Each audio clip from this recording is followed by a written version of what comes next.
Boa tarde, pessoal. Meu nome é André. Prazer ver todo mundo aqui presente, né? Poxa vida, que alegria. É a minha primeira vez no Dev Day. Apesar de ser bastante ativo aí na comunidade, eu ainda não tinha tido a oportunidade de falar no Dev Day. Então, estou bastante contente de começar falando com vocês. Deixa eu me apresentar, eu sou esse cara aí e eu acho que representa um pouco do que eu sou mesmo. Eu sou um cara descontraído, não tenho problema com isso.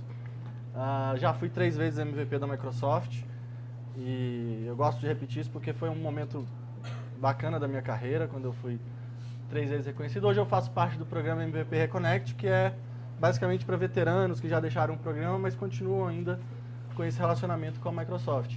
Trabalho na CIT como arquiteto de sistemas e antes que eu prossiga, se vocês quiserem tirar alguma foto, podem tirar foto só desse slide, que todos os slides já estão disponíveis para vocês, não precisam ficar tentando anotar nada correndo durante a palestra. Um endereço simples é um bit.ly arc evolutiva dev day. Tudo bem? Bacana. E aí, como eu falei, eu trabalho na CIT e estou vendo muita gente da CIT aqui também, alguns que eu conheço. E eu queria falar um pouquinho da CIT. A CIT é uma multinacional, a gente tem bastante orgulho de ser multinacional, mas que na contramão do mercado, a gente nasceu no Brasil e hoje está na China, na Europa, no Japão, nos Estados Unidos, né, no Brasil, no Rio, São Paulo, BH. E eu me orgulho muito de trabalhar lá porque nós somos multiculturais, né, nós estamos presentes e respeitamos a diversidade. Hoje, a gente está com a iniciativa de tornar a base BH uma base que tem tido um foco principal de excelência em tecnologia, que é um motor, a força motriz que nos faz ganhar esse mercado internacional. Então, se você quer ter uma carreira empolgante, uma carreira focada em tecnologia e ter uma oportunidade internacional, esse é o momento, fica o convite. Mas o tempo é curto e eu preciso falar bastante coisas com vocês hoje. Então, vocês viram o título da palestra, né? Eu procurei fazer um título, eu fiz publicidade, tá? Antes de mais nada. Então, quando eu falo de incertezas, mas antes de mais nada, o mais importante é a arquitetura. E eu queria definir a arquitetura de software, e para isso eu peguei emprestado uma citação do Martin Fowler, que diz que basicamente a arquitetura é um conjunto de decisões difíceis de serem mudadas. E isso traz para a gente justamente a responsabilidade de, caramba, sempre que a gente vai tomar uma decisão arquitetural, a gente tem que pensar no impacto que isso pode ter no futuro, porque cada decisão que a gente toma, lá na frente, a gente pode ser cobrado por isso. E aí você vai falar, poxa, Paulovitch, então quer dizer que para eu ser arquiteto eu tenho que ter uma bolinha de cristal e tentar adivinhar as coisas que vão acontecer no futuro, porque basicamente eu vou ter que adivinhar as coisas. Você está me dizendo que lá na frente as coisas podem mudar e eu vou ter dificuldade em mudar essas coisas. Sim, de certa maneira, recai sobre um arquiteto a responsabilidade de tomar decisões difíceis, mas não necessariamente com uma bola de cristal. E é isso que a gente vai conversar hoje, sobre, né, o que faz um arquiteto. E aí eu tomo emprestado de novo uma citação do Uncle Bob, que eu traduzi livremente aqui, que diz que basicamente um bom arquiteto, ou um arquiteto, ele deve permitir que decisões importantes sejam adiadas ou até mesmo não tomadas. Por quê? Porque, como disse Martin Fowler, cada decisão que você toma vai praticamente te tirar flexibilidade. Ou seja, cada decisão que você toma, ela vai te colocar num trilho que às vezes vai ser difícil de você fazer uma guinada. Então, uma boa arquitetura de software ela deve permitir que você adie o máximo essas decisões, para que você permita ter flexibilidade pela maior parte do tempo do seu projeto. E aí isso vai muito contra a principal analogia que a gente faz hoje, que é do arquiteto, né? Arquiteto de software, engenheiro de software. Que basicamente essa analogia ela remete muito à responsabilidade que um arquiteto tem de começar um projeto e de estabelecer uma série de regras, uma série de padrões, uma série de verdades que precisam ser seguidas de início a fim do projeto, né? É muito comum que essa analogia ela remete porque, cara, você não começa a execução de uma casa, de uma residência, de uma construção qualquer, sem saber exatamente quais vão ser as medidas de cada cômodo, como vão ser feitas as fundações, até o telhado. Então, essa analogia ela vai muito de acordo com a maneira como a gente desenvolvia software há não muito tempo atrás, que era basicamente o modelo waterfall, né? Em que a gente fazia inception, a gente fazia essa iniciação, análise e design, que é basicamente o papel do arquiteto, antes de começar a produção. Só que a gente já entendeu que o modelo de desenvolvimento de software ele é um pouco mais flexível que isso, ele é feito de ciclos, ele não é mais uma cachoeira. E eu gosto da cachoeira que você não rema para cima dela, né? Uma vez que você desceu, você passou aquela etapa, você não consegue mais retomar, você vai ter que assumir o ônus e o bônus de ter tomado essas decisões naquele momento. E a gente já desenvolve software hoje com a visão de agilidade, onde a gente entende que a concepção, iniciação, análise, design, precisa ser feito em ciclos. Mas a principal sacada é que a gente aprendeu a fazer assim com toda a parte funcional do nosso sistema. Eu vou acrescentar um cadastro, eu vou acrescentar um relatório, eu vou evoluir meu sistema em funcionalidades, mas a gente ainda tem um velho mindset de fazer arquitetura em waterfall. É responsabilidade do arquiteto que antes, ou pelo menos muito no início do projeto, as coisas sejam estabelecidas e seguidas até o final. Quando, na verdade, isso não é de todo efetivo. Por que isso não é efetivo? Porque eu gosto muito da analogia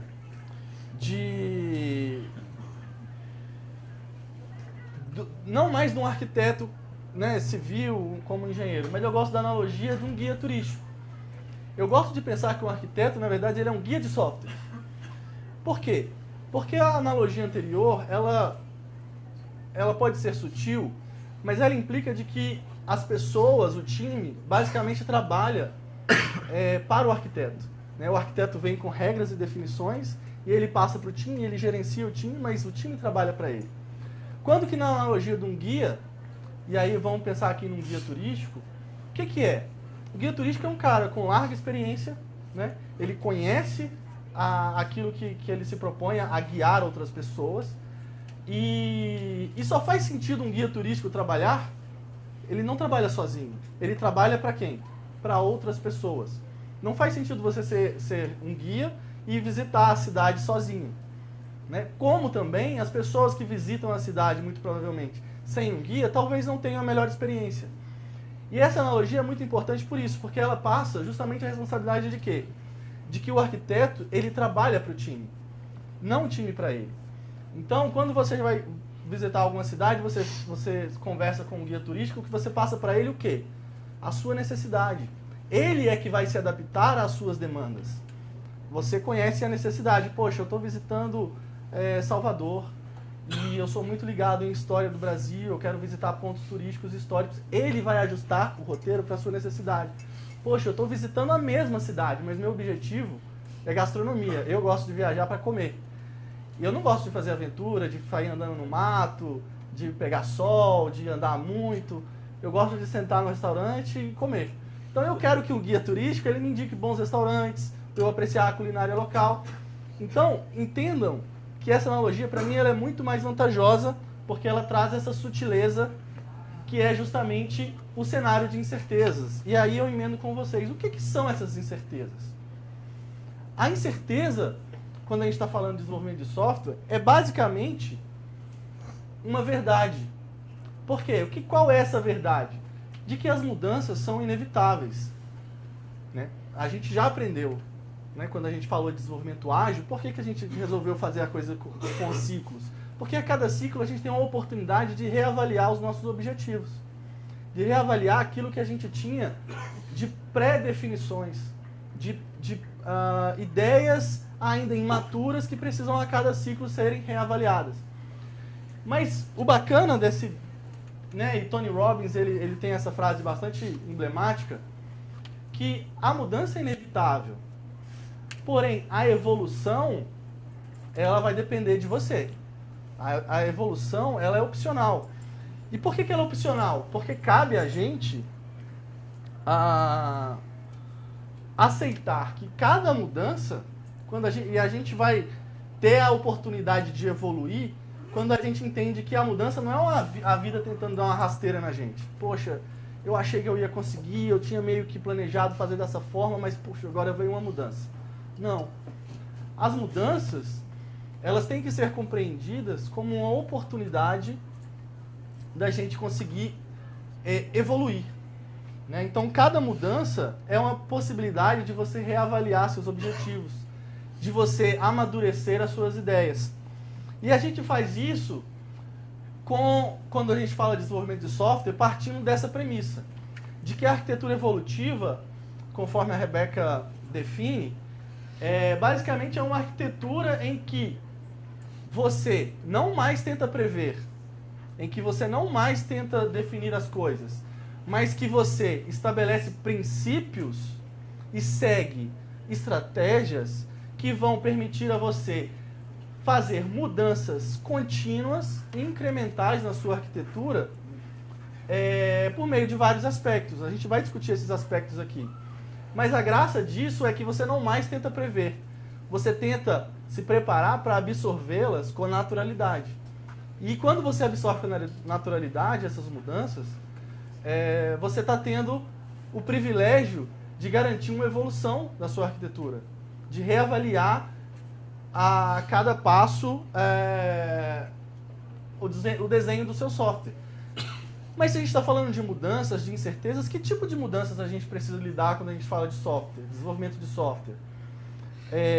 A gente tem N tipos de mudanças, mas eu gosto de dividi-las em pelo menos 2 grupos, que são as mudanças que podem ser provenientes de características técnicas.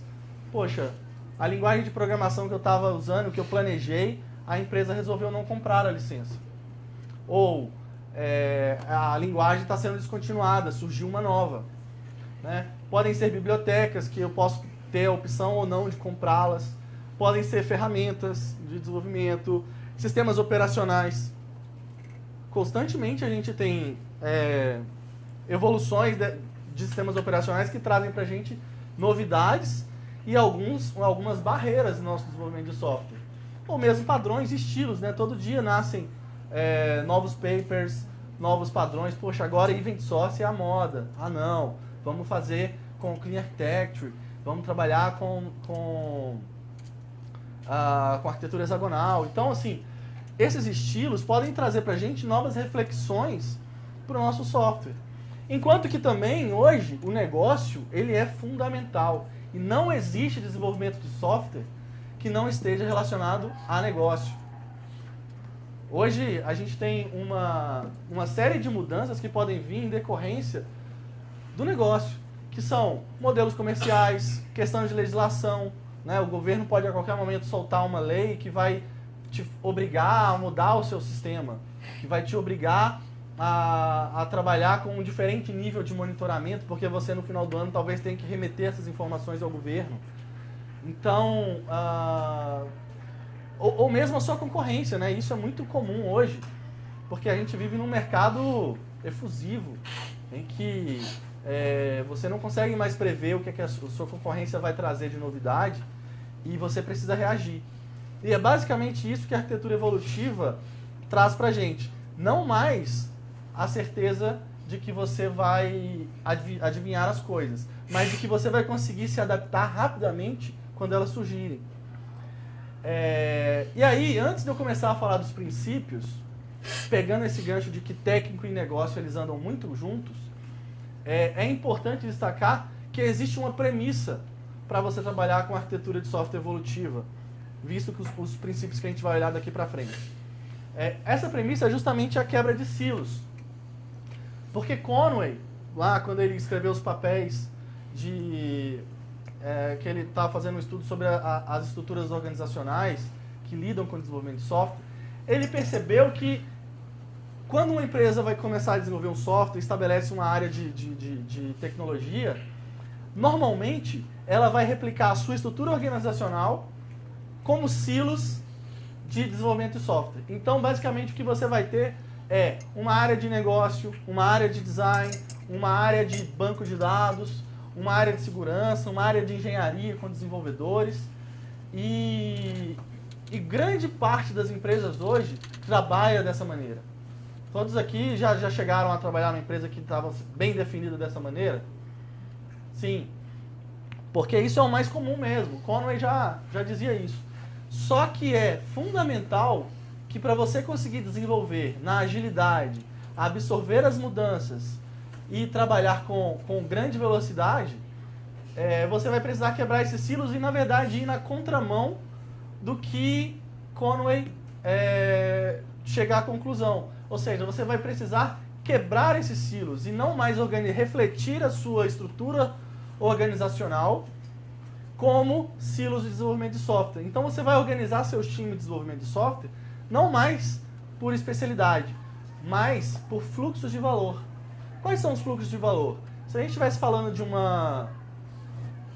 uma empresa de venda, por exemplo, que trabalhasse com e-commerce, facilmente a gente poderia identificar que deveria existir um fluxo de valor a respeito de pagamentos, deveria existir um fluxo de valor a respeito de estoque, de venda e de entrega. E dentro desses times, você não teria mais aqueles cenários organizacionais com diferentes especializações, com burocracia entre elas. Você teria os times construídos para que dentro desses times você tivesse todos os papéis necessários a executar aquele fluxo de valor de ponta a ponta. Você ganha agilidade, você tem um cara de negócio, você tem um cara de segurança, você tem um desenvolvedor, você pode ou não ter um design, você pode ou não ter um DBA. Vai depender do fluxo de valor que você está trabalhando. E isso é fundamental porque no mundo em que a gente está trabalhando hoje, né, a gente viu várias palestras hoje, em que o desenvolvimento de software ele é muito mais de experimentação. E aí, de novo, a gente tem uma grande quebra de paradigma em que é muito comum as empresas hoje trabalharem com projetos. Um projeto, ele nasce, mas ele nasce com uma data para terminar. Você, quando está executando um projeto, você está seguindo um roadmap, você está seguindo um cronograma. Mas, em contrapartida, você tem os produtos. O que é um produto? Poxa, um produto ele não tem um fim, ele só nasce. Na verdade, ele precisa ser mantido, ele precisa ser evoluído. E aí, quando você está trabalhando com um produto, você tem mais a cultura de experimentação, de você conseguir desenvolver, implantar, e a cada implantação você consegue reavaliar seus objetivos. Um projeto, como ele nasce com uma data de fim, ele nasce com um propósito, mas ele nasce com um propósito que não pode ser não atingido. O projeto, ele tem por definição, ele ser infalível. Na verdade, quando um projeto ele é mal sucedido, a gente fica com uma sensação ruim, porque você não se preparou para experimentar, você se preparou para acertar. E a evolução nos garante que você vai conseguir trabalhar com experimentações e lidar melhor com as mudanças, com os percalços. E aí a gente começa a falar de princípios da arquitetura evolutiva. O primeiro dos princípios é justamente o KISS, né? Procure desenvolver o seu software sempre da maneira mais simples. Sempre da maneira mais simples. E aí, por que esse princípio ele é tão marcante? Porque nós, é do instinto humano procurar complicar as coisas, né? De repente alguém te pede para, sei lá, fazer uma tarefa simples e você, às vezes, a tarefa é tão simples que você não acredita. Que você não, deve ter alguma coisa aqui a mais que eu não percebi, porque senão ele não teria me pedido. E aí, de repente, você se vê num fluxo de complicar as coisas para sair do outro lado. E aí, quando você está falando de um software, de repente o cara fala, cara, faz a importação dos arquivos XPTO para a base tal. Ao invés de você criar um simples método que vai pegar aquele tipo de arquivo e aquela estrutura de dados e transferir para dentro do banco de dados, você começa a criar um ETL magnífico que vai trabalhar com JSON, TXT e outras fontes de dados, que vai acessar serviços de API REST, quando na verdade o cara só te pediu para importar um JSON. E aí, o que você tem aí nesse caso? Você tem uma complexidade acidental, que é nascida e gerada do nosso instinto de complicar as coisas, de tentar prever, de tentar flexibilizar o que não precisa ser flexibilizado. Porque a complexidade acidental ela surge do processo de desenvolvimento, que é causado pela estratégia que a gente buscou para resolver o problema. Ela não é um problema. Ela é um problema que nós inserimos no sistema. Quando, na verdade, quando a gente está se propondo a desenvolver um software, nós devíamos focar na complexidade essencial, que é a complexidade que dessa você não vai conseguir se esquivar. Que é a complexidade de se você está desenvolvendo um software financeiro, você precisa entender como são feitas as tributações, como são calculados os impostos, como são montados os arquivos de remessa para o governo. Essa complexidade ela é inerente ao problema que a gente quer resolver. Ela não foi gerada, ela não foi criada, ela não é acidental. E é nessa complexidade que a gente deve se ater. Porque caso contrário, a gente mistura as bolas e de repente a gente está carregando um carro, ao invés de estar dentro dele, pilotando. Porque a gente não entendeu as ferramentas, porque a gente tomou decisões erradas.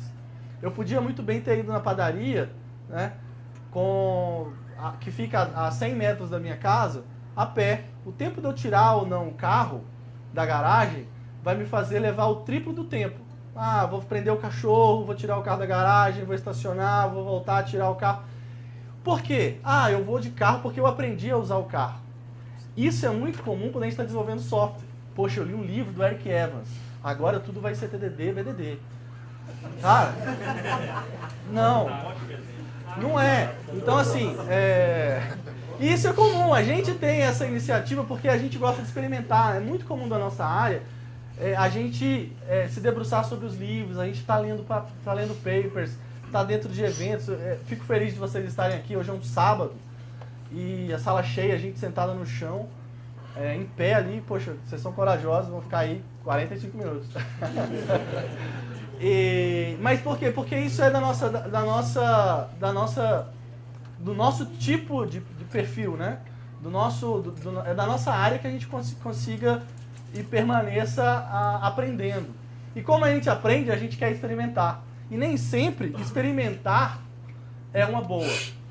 Porque quando você começa a se desviar do seu desenho mais limpo, do seu desenho que fica mais próximo daquilo que é a complexidade essencial, e aí você começa a criar todos aqueles mecanismos que a gente falou. Ah, eu vou criar um ETL, vou fazer acesso a uma RESTful, eu vou começar a trabalhar com N bancos de dados, porque no futuro vai ter um banco de dados. O que você está criando é uma dor. O que você está criando é um potencial ponto de falha que você poderia muito bem conviver sem ele. Você inventou essa dor. E o acúmulo dessa dor, ela nos leva a dois tipos de manutenção de software, né? Você pode conviver com essa dor ou trabalhar em cima dela. Só que nem sempre a gente reconhece isso como dor. Nem sempre a gente reconhece esses débitos. E eu gosto muito da palavra débitos por conta daquele ponto cinza daquele gráfico. O que a gente tem nesse gráfico? A gente tem a linha vermelha, em que a gente escolheu adicionar uma série de funcionalidades, e aqui a gente tem no eixo vertical uma série de funcionalidades do nosso sistema, que a gente resolveu adicionar uma atrás da outra, né? A gente colocando complexidade no nosso sistema, sem necessariamente atentar para a refatoração, sem necessariamente atentar para evoluir isso. Por quê? E aí, esse é um gráfico muito perigoso, eu acho que todo gerente devia ver esse gráfico, porque quando a gente avalia principalmente a velocidade dos times, e aí normalmente o gerente vai falar assim, poxa, mas o time vermelho está produzindo muito mais. Olha só, em 3 semanas, olha só, eles desenvolveram 10 funcionalidades, o time verde colocou 4. Mas e aí, lá naquele ponto cinza, o que é que a gente pode afirmar pelo gráfico? Que nós temos essencialmente a mesma entrega. Nós temos ali o mesmo produto, porém com 2 linhas de tendências muito fortes. Enquanto que o vermelho, que não fez a refatoração, que não lidou com os débitos, né, que acumulou todos esses débitos, ele vai ser cobrado por juros. O que são esses juros?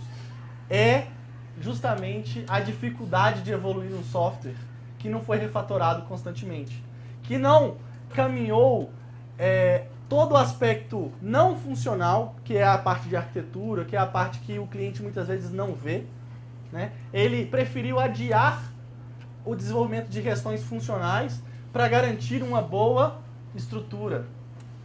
E aí, a tendência é o quê? Que naquele ponto cinza, o verde decole, porque ele teve uma boa base. Enquanto que o vermelho, que nasceu muito rápido, vai sofrer. E aí, como é que a gente lida com os débitos? Basicamente, criando uma cultura de testes. Teste sempre, teste refatório.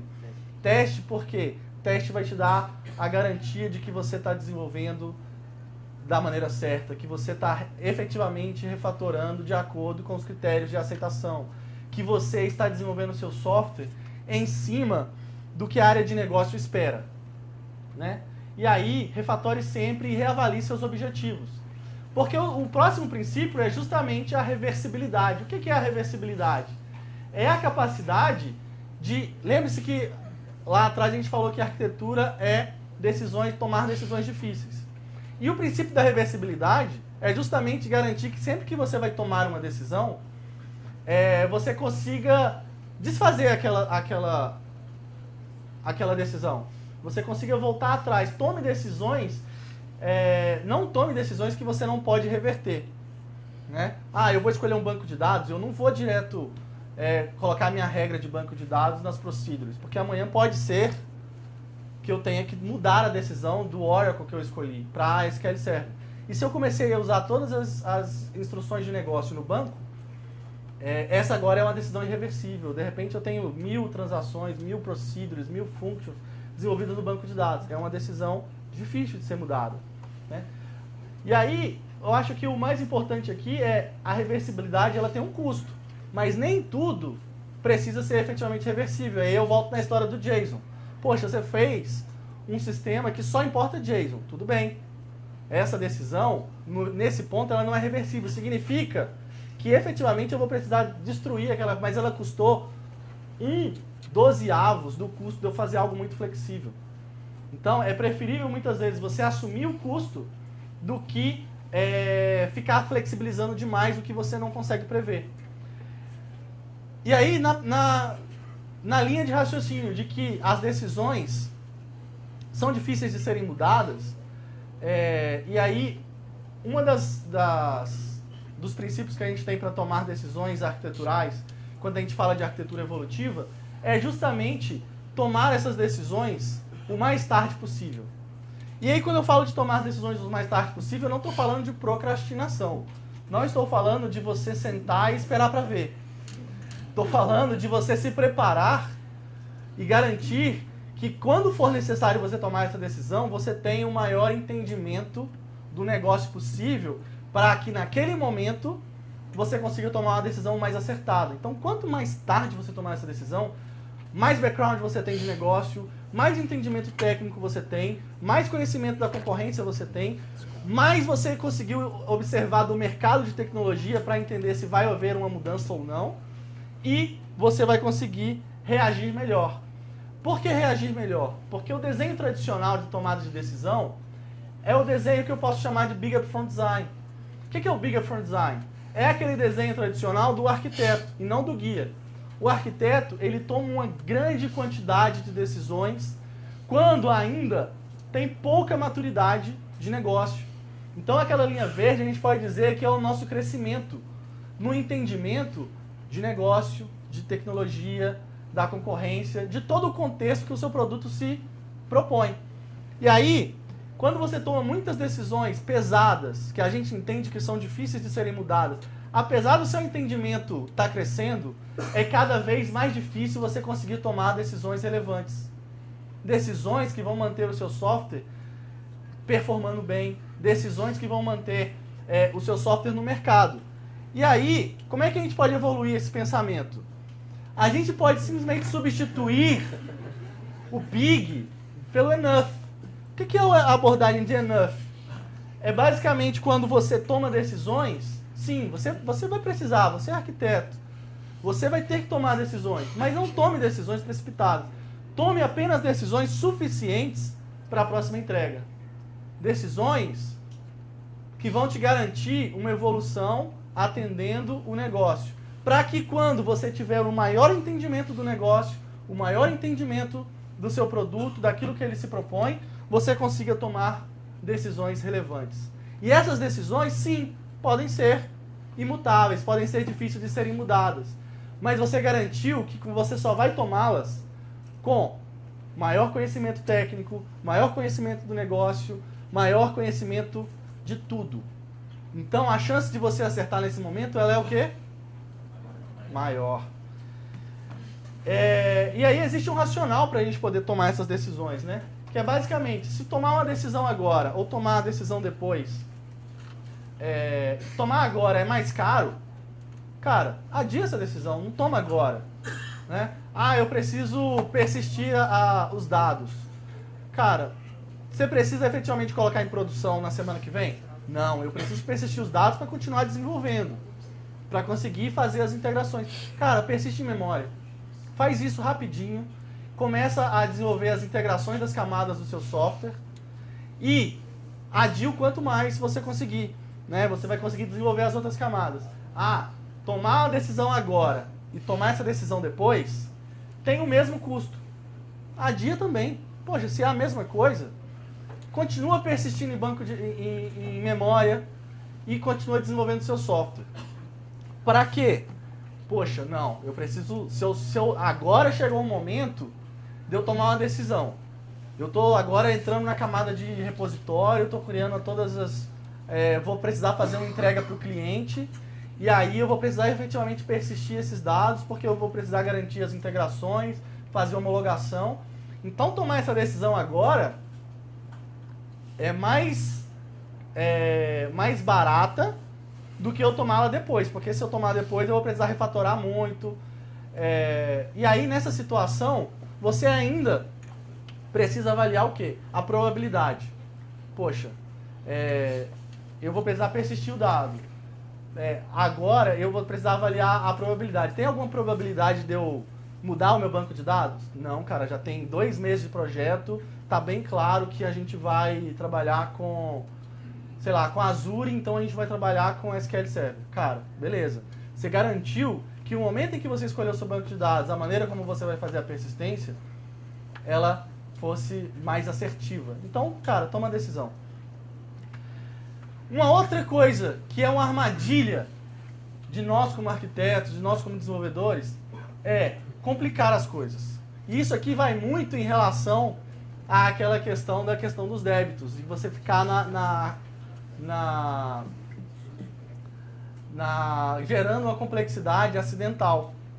Por quê? Porque muitas vezes você se pega tentando resolver problemas muito simples com coisas que você não vai precisar. Tudo que você tinha de requisito cara, as chamadas na API precisam ser autenticadas.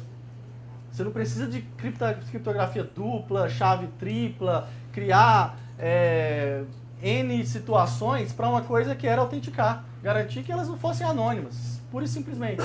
Então, adie, porque muitas vezes você vai poder conseguir desviar de coisas que simplesmente não iam nem ser necessárias no futuro. E por que a gente toma essas medidas, né? Por que a gente acaba se complicando na arquitetura, criando um monte de situações? Porque basicamente a gente tem medo.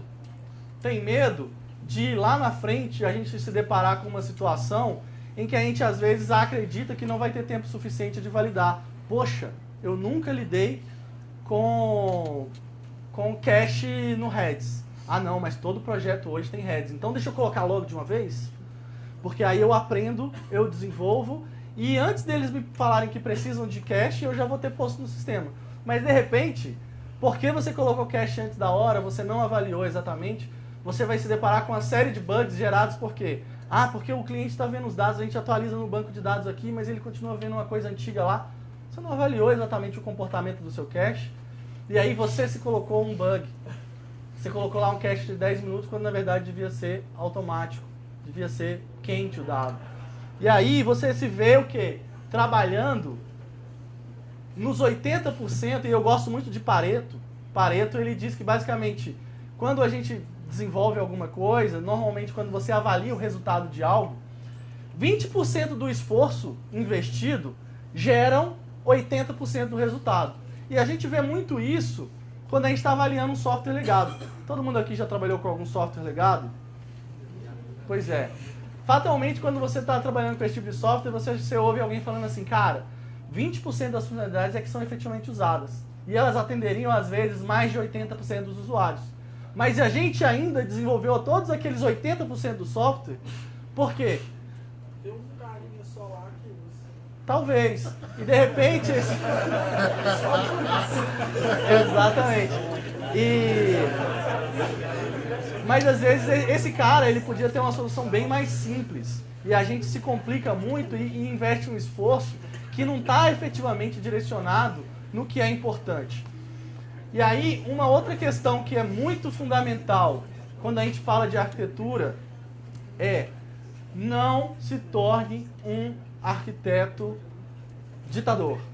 Você não é dono da verdade, não é porque você leu mais, não é porque muitas vezes você tem mais tempo de carreira que você deveria negligenciar a inteligência coletiva do seu time, né?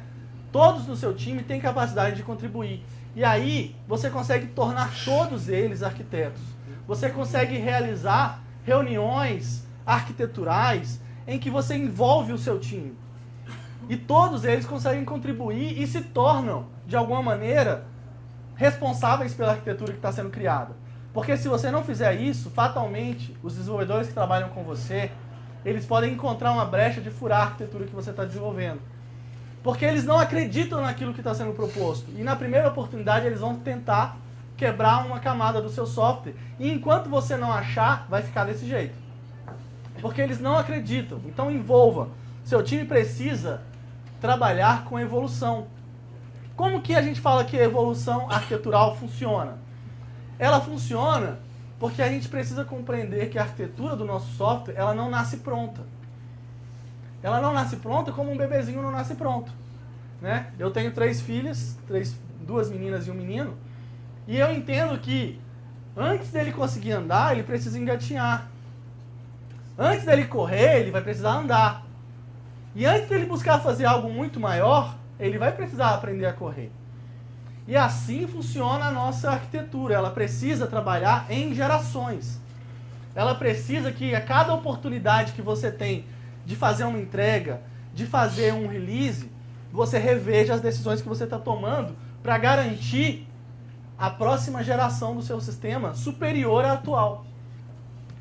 E aí, eu vou entrar num caso real aqui, que é o caso que eu estou trabalhando. Eu estou efetivamente fazendo uma mudança grande de um sistema de uma das grandes empresas do Brasil, entre as 3 maiores do seu segmento.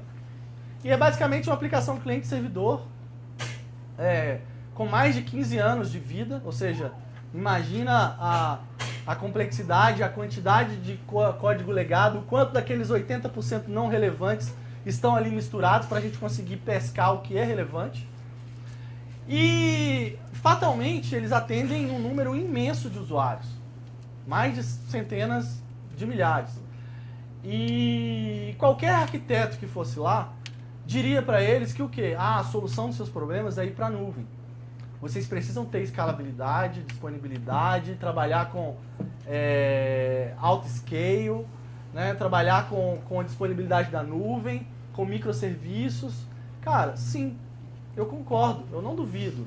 Essa é uma coisa que eu também acredito. Mas e para eu desenvolver esse software que foi desenvolvido por mais de 15 anos e eu preciso entregar uma nova versão, eu não posso jamais, na minha primeira entrega, abraçar que a solução é aquilo que eu li no livro. É que, cara, microserviço hoje é o canal. Vamos todo mundo para a nuvem. Eu acredito nisso, mas eu acredito também que existem passos intermediários até lá. Então a minha primeira entrega do sistema ela foi baseada em quê? Em fachadas. Depois em APIs corporativas. Depois que eu consegui separar essas APIs, eu falo assim, ó, essas APIs aqui são elegíveis a virarem microserviços. Uma vez que eu consegui estabelecer esses microserviços ainda na infraestrutura do cliente, eu disse, cara, a gente tem serviços aqui prontos para levar para a nuvem. Então a gente conseguiu dar passos firmes na evolução do software. Então, para ilustrar, eu tenho um software legado com um grande banco de dados e a possibilidade de desenvolver um novo serviço. Como é que eu fiz? Cara, eu primeiro identifiquei os fluxos de valor, formei equipes e cada equipe trabalhou num nível de arquitetura que fosse estritamente o suficiente para entregar aquele fluxo de valor de ponta a ponta. Ah, vamos gerar boleto. Cara, boleto não tem necessidade nenhuma, não vamos fazer nenhuma interface nova. Chamar algumas instruções do banco de dados e gerar um arquivo. Ok, vamos trabalhar em fachadas, ainda usando a regra de negócio que estava no banco. Não teve problemas, entregamos.